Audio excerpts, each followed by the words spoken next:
Hi, welcome back to our channel. I'm Elena. I'm Erin. Today we are going to talk about our favorite audiobooks. These are books that we love, but it's more than that. We specifically recommend going with the audiobook version for these books. I don't know about you, but I pretty much always have two books going at once. One that I'm reading a physical copy of and one that I'm listening to on audio. Yes, same. Because you want to have your physical book or your Kindle book for those moments when you are just cozied in bed with your hot drink and you want to read. Yeah. But there are other times where you need something to listen to, like to get through chores. Yes. Or- In the car. Yeah, even like I'll do it at the grocery store. I know. I'm impressed that you can do that. I don't have the mental capacity to listen and shop at the same time. It depends on the book, to be fair. Yeah. And I will say, I always try to have two separate genres. So if I'm reading a fantasy book, I will not listen to a fantasy book. Do you do that? I feel like I should know your reading habits better by this point, and I don't. I don't really separate by genre. I might be reading 3 fantasy books at once. I also think if you're trying to get back into reading, audiobooks are so accessible. Such a good way to get back into the habit of reading. And last thing, we keep having things to say. I got one more too. Okay. Before we started this video, we were talking about the fact that we know someone who literally listens to audiobooks on 1.0 speed. The entire thing. If that is you, please let us know because I am impressed. Psychopath behavior.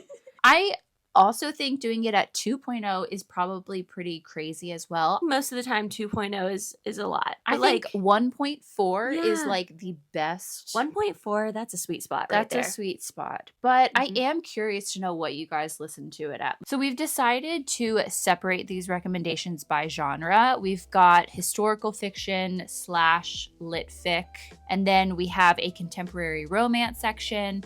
And then lastly, we've grouped all of these fantasy sci-fi type books in one little category that we're just going to call fantasy. The best category. Yeah, obviously that's the largest one.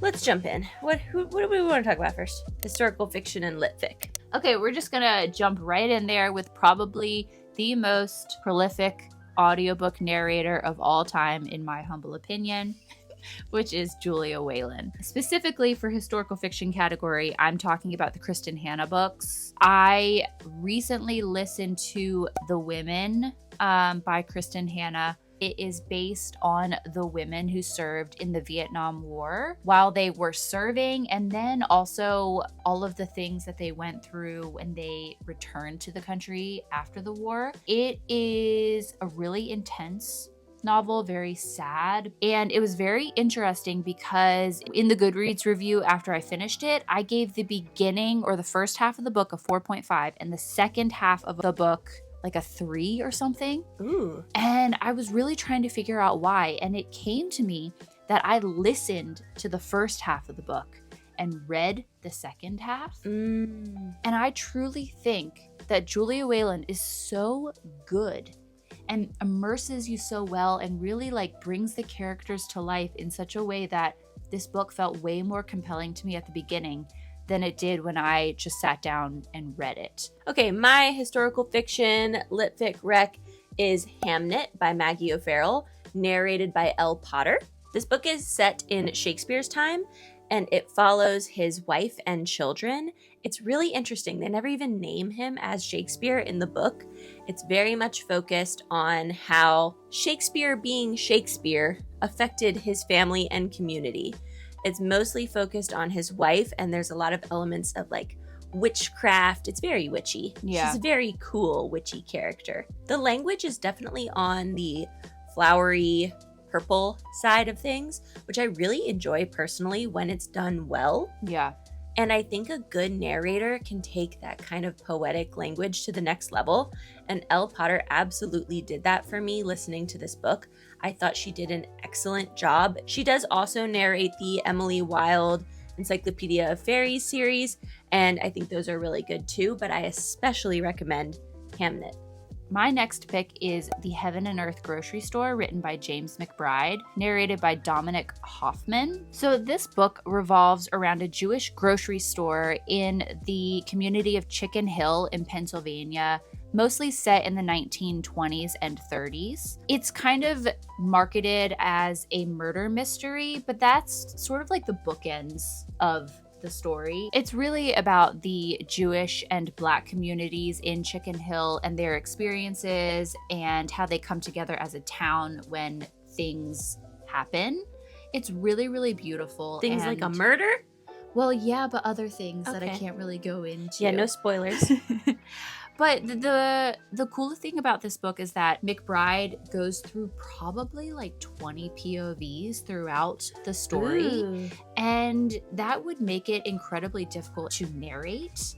But that's also what makes it so, so good. Dominic Hoffman does an amazing job of weaving the story of a community together. You hear the different voices, the different POVs, but he makes them all connect so well. The community itself felt like a character when it's being narrated, you know? So I thought it was great. All right, I have one more for this category, and that is specifically Daisy Jones and the Six by Taylor Jenkins Reid, narrated by a full cast audio production. And I have tried other books with a full cast audio. Notably, I tried ACOTAR. I remember that experience. Yeah, and I think that most of the time it doesn't work out because for it to be good, everybody has to be good in that cast. I feel like it would be very easy for it to be really cheesy. Yeah. Yeah. And if there's one person that really can't deliver their lines, Yeah. you kind of hate that character Yeah, and that's arbitrarily. Not fair. Yeah. But with Daisy Jones and the Six, they nailed it. This cast is excellent, and it really brings the story to life. The book is written as a series of personal interviews with the band members of a world-famous band from the 70s, Daisy Jones and the Six. It's a fictional band, obviously. It is loosely inspired by Fleetwood Mac, and it sort of tells about their background, their rise to fame, and their subsequent kind of fall from grace. And it's so good. I think because it's an interview format, especially, having the full cast gives a lot of opportunities for humor. Yeah. Because the band members are constantly contradicting each other. It's very clear that no one is a reliable narrator. Just like in real life, no one's truly a reliable narrator of their own story because we all see things through our own specific lens. It just created a lot of opportunity for drama. It was very funny. And I'm not like the biggest Taylor Jenkins Reid fan. Me neither, yeah. You know, but I think that this book with the full cast is absolutely worth your time. And now we are going to move on to the contemporary romance category. And I'm going to kick it off with Ready or Not by Cara Bastone. This is narrated by Alex Fink. This is a very interesting book. It revolves around a young woman who has a one-night stand and gets pregnant. And I know that a lot of people are not super into the surprise pregnancy trope. Honestly, I wouldn't have said that I was either until this book. The other tropes in this story are best friend's brother. I like that one. That's actually the only one I like fully remember, but that pretty much sums up this book. I'm telling you, this one is actually really well done. I found this to just in general be a very sweet story. But again, as you can see in my Goodreads review, the narration of this book made it so much freaking better. This narrator went all in on this story. I mean, she really like took this main character and said, "This is me," and like gave it her all. All of the spicy scenes are so well done. That's hard to narrate. And it really is, but she just like went for it. And you really like can feel all of those feelings of like that a surprise pregnancy would obviously bring up. Yeah. I think most of the time when a surprise pregnancy trope does not work, it's because it feels sort of shoehorned in as like a third act, just made up reason for more conflict or drama. For sure. You know? Yeah. But this sounds like more of an in-depth exploration of the reality of something like this. It was, and it still felt like a coming-of-age story in a way. And I will say that the ending was really wrapped up with a bow, which is good and bad. That's how I like my contemporary romance. Especially like a pregnancy story, I'm sorry, you want that to be wrapped up with a neat little bow, okay? Yeah. I really, really liked this, and the love interest was so, so good. I honestly think that you should try this if you're sort of thinking about a surprise pregnancy trope and the audio is the way to go. You should read this. I really want to read this. Yeah. Okay, and then I'm going to take things back to Julia Whalen because she narrates all of the Emily Henry and Abby Jimenez books, which we love those books anyway. And you can't go wrong necessarily if you read these physically or in ebook format. Yeah. But Julia Whalen is so good. When I was listening to her reading Funny Story, I kept saying to Erin that it made me feel like we were best friends at a sleepover and we were just dishing about how these guys have done us wrong, you know? Yeah. I felt so involved. I think I've listened to Funny Story, People We Meet on Vacation, and maybe a little bit of Book Lovers. And she has the best delivery because Emily Henry's books are so much about the wit and you need a good delivery of the banter So between important. the characters. I was literally laughing out loud listening Yeah. to it. She's so authentic. Yeah. It sounds like she narrates the same way you talk. It doesn't feel like she's reading off of a page. Yeah. And Julia Whalen does a good job with the boy voices, Yes. which is hard. It is hard, and it really can It can make or you break. not like the guy. She does. I never even thought about that. Yeah. Yeah. And for our final category, let's talk about my favorite genre, fantasy. Okay, I'm going to start by naming the narrators, not a specific book in this instance, because those narrators are Michael Kramer and Kate Redding. I mean, the names kind of speak for themselves. If you are an epic fantasy lover, you have absolutely listened to a Michael Kramer and or Kate Redding narrated book. They did all of the Wheel of Time. They do all of the Cosmere books, many, many more in this category. And I mean, they're the pros. They've been doing it for so long.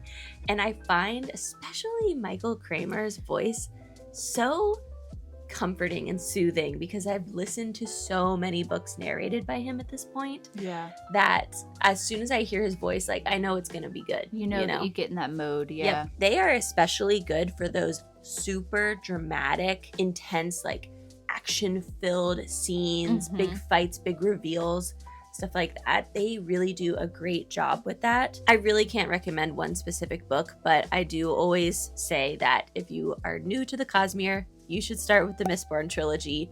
The first one is called The Final Empire. And on that note, very quickly, I've only read the Mistborn trilogy, but I have listened to it a little bit. And I associate Michael Kramer's voice with Kelsier. Like, Yeah, that does happen. they literally are one and the same. And he obviously narrates all of the book, but like that is literally just Kelsier's voice in a way. Does that make sense? Yes, absolutely. Yeah. It adds to the characterization of these like iconic characters. He does do different voices for different characters, Yes. you know?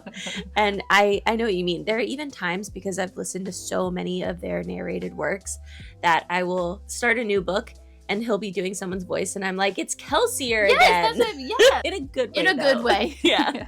Okay, my addition to this fantasy list has got to be the Folk of the Air trilogy by Holly Black, The Cruel Prince, The Wicked King, those books. This is narrated by Caitlin Kelly, and these books are about a human girl named Jude who grows up in the land of fairy and basically just has to find her way and faces a lot of discrimination and has to overcome a lot of obstacles and maybe falls in love along the way. But it's actually really not a romantasy book in my opinion. It's a YA fantasy with romance on the side. The reason I recommend this on audio is because, first of all, Caitlin Kelly just does a really good job of bringing Jude to life. And I also really love that these audiobooks, we were trying to figure out what the name of this is, but basically does the music at the beginning, the intro and at the conclusion of every book. So yeah, it's like theatrical. Yeah. So like for the end, especially with these fantasy books, the last two paragraphs are always somehow pretty powerful. And when you start hearing the music while you're listening to the end, I got goosebumps in all three books when that happened. And it just really, really adds something to this trilogy. I absolutely loved it on audio. Yeah, if you know the official terminology for that, put it in the comments because we were racking our brains. Like, what is that called? But you know what we're talking about. Yeah. My next recommendation is the Locked Tomb series by Tamsin Muir. The first one is called Gideon the Ninth, and they are narrated by Moira Quirk. Wow, I am so obsessed with Moira Quirk now. I really just want to look up anything that she has narrated and listen to it regardless of genre. I can't believe you haven't, actually. I need to. I've thought about it many times. Yeah. Here's the thing. Typically, I would not recommend this type of series for audiobook format because the series it's a little intense. And convoluted, right? Yes, it's a little confusing. You Yeah. have to really pay attention. And usually for an audiobook, I don't want something where I have to super pay attention because I'm probably doing something else at the same time. This is not one that I would listen to while I was at the grocery store, for example. Yeah. You don't want to miss anything.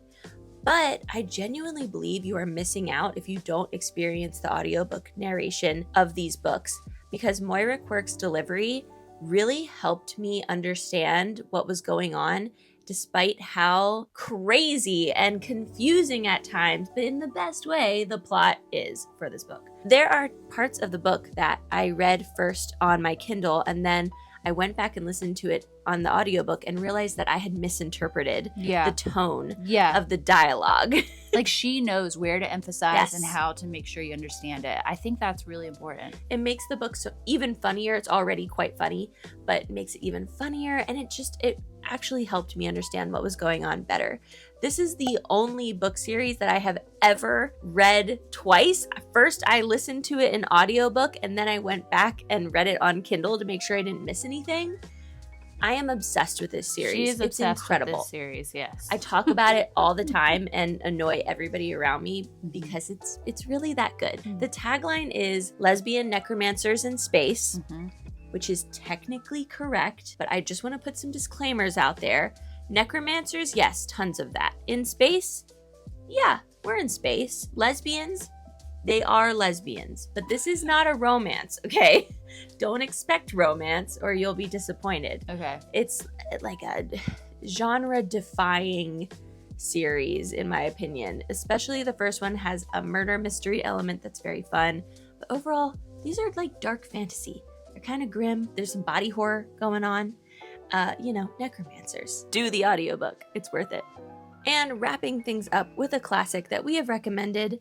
I can't even count how many times we've recommended at this point. It's actually the first book we ever recommended on this channel. Is it? Fun fact, yes. Oh my gosh, that's so special.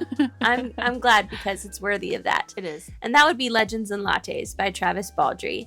This is a debut novel from Travis Baldree, who's a legendary narrator of audiobooks in his own right.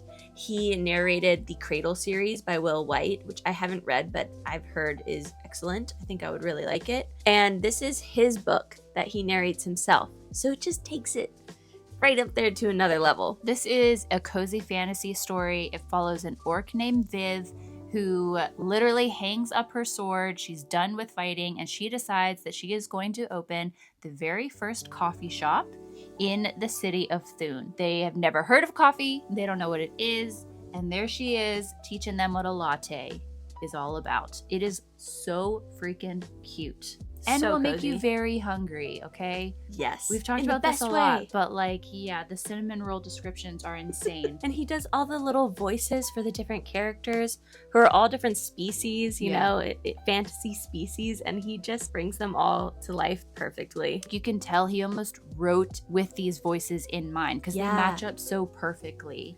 And it really makes it feel very immersive. This would be perfect to listen to while you're doing like fall baking. Oh, yeah, this is literally the perfect time of year. Or with a latte while you do a puzzle or something. Yeah. And one last honorable mention, Christmas books. I love to do a Christmas or just a general winter holiday themed book this time of year as things are starting to get cold outside and while you're decorating for Christmas. I am that person that starts decorating the day after Halloween. So it's nice to have that holiday book in your ear. Yeah. I've been doing this for years, so I had to mention it. And it's a really nice change of pace from like Christmas music that you would normally have on. It like gives you the same feeling, but it's a little cozy Christmas story. Yeah. And I just want to wrap this up by saying, as a librarian, I can tell you from a professional perspective that listening to audiobooks is reading. The same parts of your brain that process language and feelings light up the exact same way that they do when you're reading a physical book. So there you go.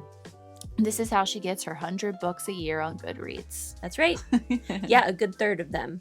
our Oh, audiobooks. that is impressive. Okay, and that is all of the recommendations we have for you today. Let us know what books you recommend listening to in audiobook format. And if you like this video, please like this video, subscribe to the channel if you like content like this. And until our next video, See you soon. See you soon.